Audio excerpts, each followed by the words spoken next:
जिले में नियम विरुद्ध संपत्तियों के क्रय और विक्रय किए जाने के मामले पहले भी प्रकाश में आते रहे हैं। ताजा मामला अवयस्क के हक के मकान को नियमों के विपरीत बेचे जाने का है, जिसकी शिकायत पुलिस अधीक्षक से अवयस्क के मामा भाई बाल कल्याण समिति से घोषित संरक्षक धर्मेंद्र बागेश्वर ने की है, जिसमें उसने अवयस्क के पिता के हत्यारे बड़े भाई और उसके साथी खरीदार सरपंच और साथी और दस्तावेज लेखक और उपपंजीयक पर नियम विरुद्ध अवयस्क के मकान को विक्रय करने का आरोप लगाते हुए मामले के जांच की मांग की है।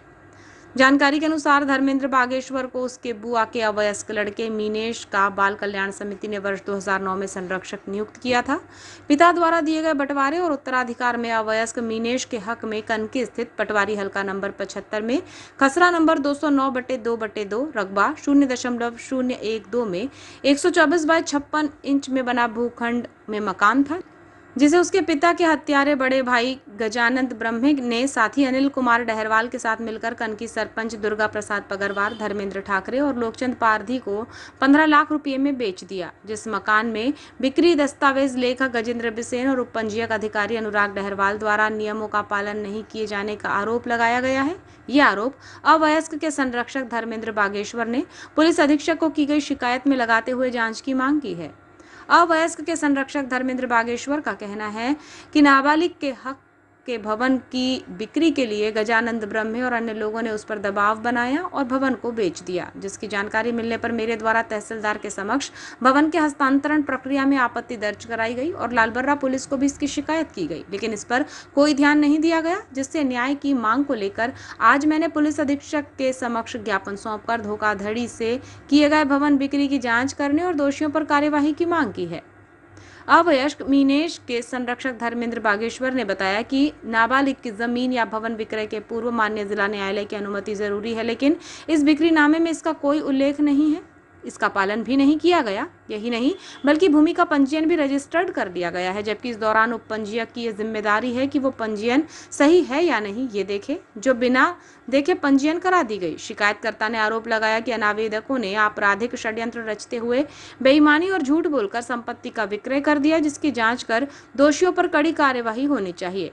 इस मामले में सरपंच दुर्गा प्रसाद पगरवार ने बताया कि इस मामले में प्रक्रिया के तहत नियमानुसार मकान की रजिस्ट्री कराई गई है, जिसमें अवयस्क के संरक्षक को भी राशि दी गई है। उनने अपने छोटे भाई का मकान और जमीन बेच डाला। कैसे बेच डाला? बोले कि मैं अपने हिस्सा की बेच रहा हूँ, अपने बाप की हिस्सा बेच रहा हूँ, यानी अपने हिस्से का बेच रहा हूँ, तुमको कौन सी तकलीफ है? तो आप लोगों को क्या आपत्ति है उसमें? आपत्ति मेरे को कुछ नहीं है, बाकी अपने छोटे भाई के हिस्सा का बेचा है उसको। छोटा भाई नाबालिग है? छोटा भाई नाबालिग है। अच्छा, तो उसके हिस्से की कितनी ज़मीन बेच दी है? उन्होंने मकान बेच दिया। मकान बेच दिया जी।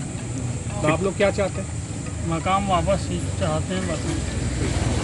तो जो जब ज़मीन बेचा था नाबालिग बच्चे की, उससे परमिशन वगैरह या जो कोर्ट की जो अनुमति होती है वो लिया था क्या? नहीं, वो हमारे घर में आए तो मैंने उसको भगा दिया। फिर मैंने बोला मैं साइन नहीं करूँगा। उसके बाद में फिर वो कनकी के सरपंच को लेके आए, 2-4 जन को लेके आए। फिर सरपंच को लेके आए तो मेरे को गाड़ी में बैठा लेके नेवरगांव ले गए। नेवरगांव ले जाने के बाद में फिर गाड़ी में उनने बोले कि जब वो अपनी बाप की संपत्ति बेच रहा तो तुमको क्या तकलीफ है? तो मैंने बोला वो अपने हिस्से की बेच रहा है तो मुझे कोई तकलीफ नहीं है। फिर बोले वो अपने हिस्सा की बेच रहा है। फिर वहाँ पे मैंने मान गया। फिर मैंने बोला ठीक है, अगर अपने हिस्सा की बेच रहा है तो मुझे कोई दिक्कत नहीं है साइन करने में। फिर उसके बाद में मैं पटवारी को फ़ोन लगाया दूसरे दिन, तो बोले नहीं, बोले वो अपने ही हिस्सा का बेच रहा है, ऐसा करके बोले। तो मतलब ठीक है। फिर इनने मेरे को वारासूनी बुलाया। वारासूनी बुलाने के बाद में अब मुझे तो पढ़ते लिखते नहीं आता, फिर उनके छोटे भाई को पढ़ाया स्टाम्प। ये छोटे भाई को दूसरा स्टाम्प पढ़ाया और दूसरे में साइन करवाए। उसके बाद में फिर हमको वहाँ से साइन उन करवाया और कटंगी ले गए। कटंगी में रजिस्ट्री करवाए। फिर वहाँ से आए और बोले अब जाओ तुम्हारा काम हो गया। तो मतलब ये धोखाधड़ी के साथ में ज़मीन बेचते हैं? जी, धोखाधड़ी के साथ में ज़मीन बेच। क्या नाबालिग के माँ बाप नहीं है? ना, माँ बाप नहीं है। बाप को मारता लड़के ने मारा है, बड़े लड़के ने। अच्छा, और उसी ने ज़मीन बेचा है? उसी ने ज़मीन बेची। मकान? हाँ।